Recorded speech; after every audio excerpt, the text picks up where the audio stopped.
All right, guys. This evening, I want you to think about what is popular sayings that your dad or maybe your mom use all the time on you, or maybe a grandparent uses. What's a popular saying that they say? You know, my dad would always, one of the couple things my dad would do is he would give us money and say, don't spend it all in one place. And it would be a $5 bill. Like, of course we're going to spend it all in one place. When a cop would drive by with his lights on, he would always look at us and say, oh, they're coming for you. A couple other ones that I was thinking of. I don't know why. This is one of the biggest myths out there. Is we used to play Game Boy in the car when we were kids, and the original Game Boys didn't have a light on the screen, so it was just like a regular screen. It didn't have a light. And so we'd want to turn on the car light, the dome light in the car, and he would say it was illegal. And I found out just a few years ago that's definitely not illegal. But other things my dad would say, he would say things like, well, when I was a kid, I was like, of course, Dad, things have changed a lot. He'd say things, do you think I'm made of money? And then there was this saying, don't let the bed bugs bite.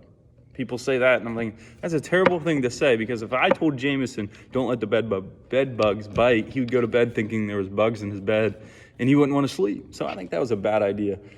But people say things all the time, and a lot of different people, you have a popular saying that they are known for saying.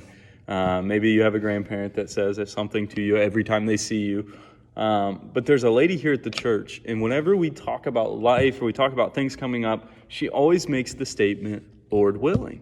And I never really understood, I never really thought about it, what she means by that. But I was reading in James chapter 4, James gives some advice to Christians. And these Christians are out planning life, and they're planning their futures and how they're going to live and what they're going to do. And he comes to this point and he says to them, listen, today or tomorrow we'll go.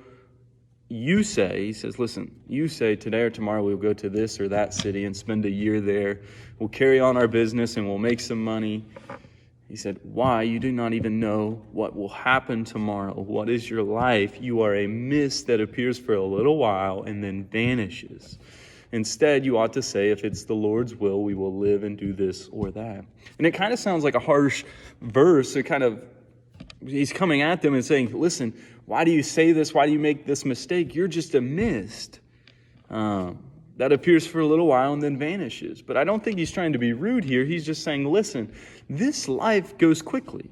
This life happens fast, and you don't know everything that's going to happen to you. And so why do you make all of these plans? If it's the Lord's will, then it will happen. We're coming up on the 1-year anniversary of COVID really changing our lives. Just think about it. This past weekend, we should have been at Winterfest. Just a year ago, we were at Winterfest. We were riding go-karts. We were shopping. We were in the big convention center with 6,000 people. And 2 weeks after we came back from Winterfest, COVID kind of hit and everything changed. Your school was canceled. Basketball games were canceled. Church services were canceled. All of our youth events for the summer were canceled. The way you went back to school is different. The way you're playing sports is different. The way you meet in class is different. Snow days are different. You no longer just get a snow day. You have a virtual day. So life has changed completely. And I think it's a good reminder. This verse is a good reminder for us too. And we've kind of see it play out in the last year that we're not always in control. We don't always control the things that are going to happen to us next. We don't know exactly how things are going to be in a week or a month or even a day. But James reminds us that it's God's will. Whatever God has planned for us, if that's his will, then it will happen. And I think that's what this lady here at church is trying to get at. She has this mindset in her head that, you know what, I'm a Christian and I believe that God has a plan for me. And even though I can come up with these plans and I can create these different trips and different things, if it's not God's will, it won't happen. But the good news is this. We read in Hebrews chapter 13, verse 8, that Jesus Christ is the same yesterday, today, and forever. We read in Colossians chapter 1, verse 17, it says, He is before all things, and in Him all things hold together. Jesus is looking out for us. Jesus is a God that is loving. We see it ever since Jesus came to earth, and we really start to get a vision of what God is like with the way that Jesus lived on earth and the way that he loved people. The last few weeks we've been talking about miracles and the way that Jesus was able to show compassion and love to people, even in moments where we didn't think it could happen. And so I wanted to be a reminder this week, and even another change. We didn't get to meet at youth group this evening because of snow, and that's just something we can't control. But God has a plan. And so I want you to be reminded this evening as we finish up. Remember, keep God in your plans. Keep Jesus in your plans. You're in a time of your life, a lot of you in high school, junior high, trying to figure out what you want to do with your life. Remember to keep Jesus a big part of it. But number two, remember that Jesus is in control. We are still in this COVID pandemic stuff, and it's a year later, and I know that can be challenging to think, but think about it. We've gone through a lot of ups and downs over the year, and things are still, God is still in control. And so that's a reminder for you this week.